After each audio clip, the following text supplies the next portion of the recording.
Video kali ini kita akan membahas tentang reaksi disproporsionasi dan konproporsionasi. Nah, apa sih itu disproporsionasi dan konproporsionasi? Dan ini masih berkaitan dengan reaksi reduksi, oksidasi, atau redoks. Nah, sekarang kita mulai dari disproporsionasi. Disproporsionasi atau autoredoks.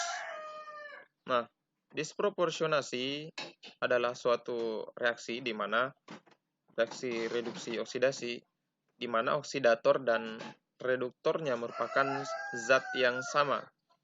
Nah, contohnya misalkan reaksi antara Cl2 dengan NaOH berubah menjadi NaCl ditambah NaClO3 ditambah H2O. Nah, Cl2 merupakan suatu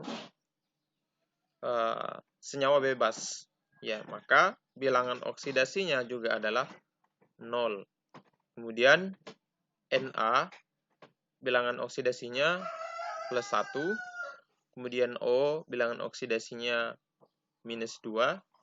Dan H ya untuk mendapatkan nilai 0, maka bilangan oksidasinya adalah plus 1. Berarti plus 1 dikurang 2 berarti min 1, min 1 ditambah 1 berarti 0. Kemudian NaCl. Na bilangan oksidasinya plus 1, Cl bilangan oksidasinya min 1. Kemudian NaClO3 bilangan oksidasi dari Na adalah plus 1. Kemudian Cl belum bisa ditentukan dulu. Kita ke oksigen dulu. O3 dulu. Berarti bilangan oksidasi dari O adalah minus 2. Nah, selanjutnya kita cari bilangan oksidasi dari Cl. Berarti plus 1 ditambah Cl. Ini kan plus 1 ditambah Cl. 3 kali min 2 berarti min 6 sama dengan 0. Berarti Cl dikurang 5 sama dengan 0. Ini kan plus 1 dikurang 6 sama dengan min 5. Berarti Cl sama dengan plus 5. Oke, kita tulis di sini plus 5. Kemudian H2O.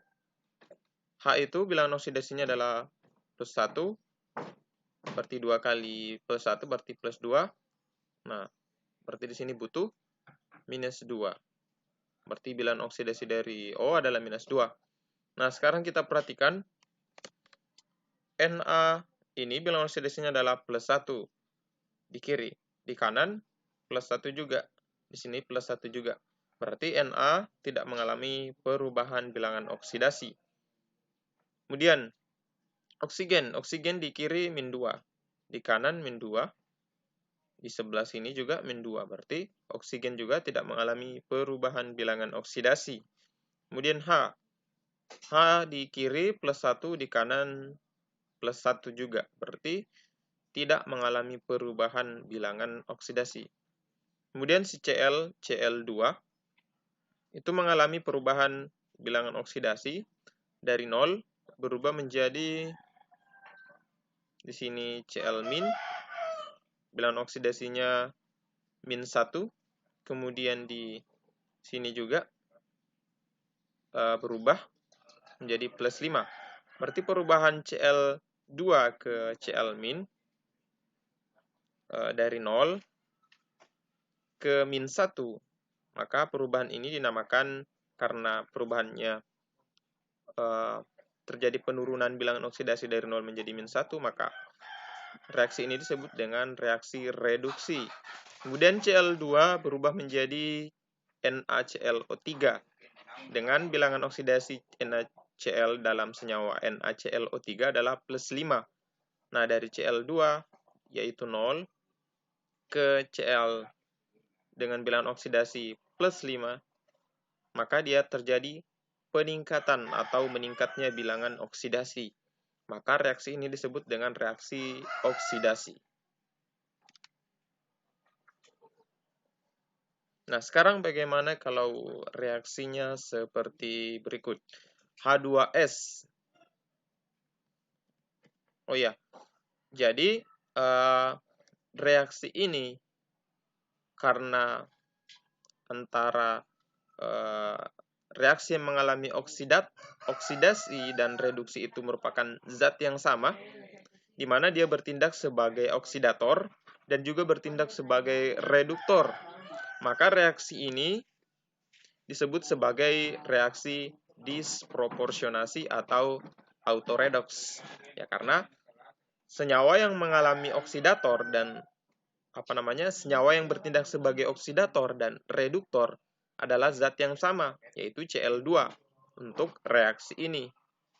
Nah, oleh karena itu reaksi ini disebut dengan reaksi disproporsionasi atau autoredox, ya, di mana oksidator atau yang mengalami reduksi dan reduktor atau yang mengalami oksidasi adalah zat yang sama. Nah, sekarang kalau reaksinya seperti ini. H2S bereaksi dengan SO2 berubah menjadi S ditambah H2O. Nah, bilangan oksidasi dari H itu adalah plus 1. Berarti 2 kali plus 1 berarti plus 2. Di sini sisa atau butuh min 2. Kemudian SO2. Nah, S ini kan belum kita tentukan atau belum bisa ditentukan dulu. Maka yang harus ditentukan dulu adalah O2. Oksigen itu bilangan oksidasinya adalah minus 2. Berarti 2 kali min 2 berarti min 4. Berarti di sini plus 4. Sulfur, karena dia adalah unsur bebas, maka bilangan oksidasinya adalah 0. Bagaimana dengan H2O? Berarti hanya adalah plus 1. Berarti 2 kali plus 1 plus 2. Berarti untuk mendapatkan nilai 0, berarti di sini butuh min 2. Nah, coba kita perhatikan hidrogen di sebelah kiri dengan di sebelah kanan bilangan oksidasinya sama. Berarti tidak terjadi perubahan, ya. Kemudian sulfur di kiri ada min 2. Bilangan oksidasinya min 2, terus di kanan ada 0. Terus ada 0. Terus ada 0. Di kiri kan ada yang min 2, ya. Terus berubah jadi 0. Di kiri juga ada bilangan oksidasi plus 4. Nah, jadi ada 2 bilangan oksidasi yang berbeda di sebelah kiri. Bagaimana dengan O2? Kalau O2 di kiri min 2, terus di kanan juga min 2. Berarti dia tidak terjadi perubahan bilangan oksidasi. Yang berubah hanyalah sulfurnya. Berarti dari H2S itu bilangan oksidasi S-nya adalah min 2. Terus ke sulfur berubah menjadi sulfur, bilangan oksidasinya adalah 0. Maka di sini terjadi peningkatan bilangan oksidasi, berarti namanya adalah reaksi oksidasi. Adapun SO2, di mana bilangan oksidasi S-nya adalah plus 4. Nah, plus 4 itu berubah menjadi 0. Nah, maka di sini terjadi penurunan bilangan oksidasi dari plus 4 ke 0. Kalau terjadi penurunan, berarti reaksinya bernama reduksi. Nah, antara yang mengalami oksidasi dan reduksi itu adalah senyawa yang berbeda, tetapi hasilnya sama. H2S dan SO2 sama-sama membentuk atau berubah menjadi sulfur. Nah, apakah ini termasuk reaksi disproporsionasi atau reaksi yang lain? Nah, jadi kalau reaksinya seperti ini, di mana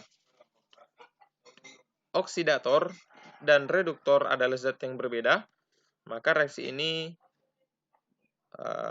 bukan lagi reaksi disproporsionasi, ya, di mana H2S-nya ini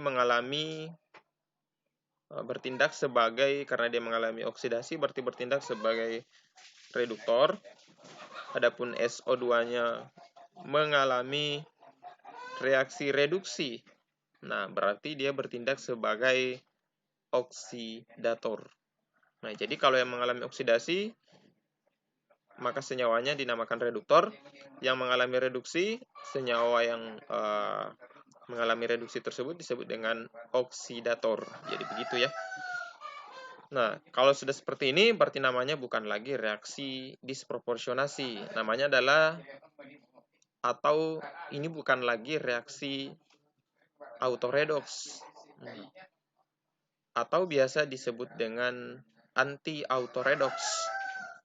Atau lebih dikenal juga dengan nama reaksi konproporsionasi, atau kebalikan dari disproporsionasi.